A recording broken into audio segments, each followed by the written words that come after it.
Hi guys, welcome back to a new video of How Logical. In today's video, I'm going to show you how you can download your Direct Express mobile application.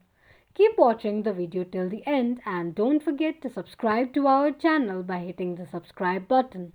Also, press the notification bell icon so that YouTube will notify you whenever we post a new video. So, in order to download your Direct Express application on your Android device, firstly open your Play Store. In the search box at the top, type in Direct Express and make a search. You're going to see the Direct Express application displayed in the search result.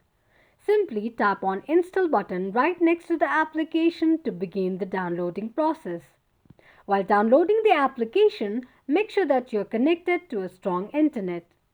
After installation process is completed, tap on Open button to launch the application.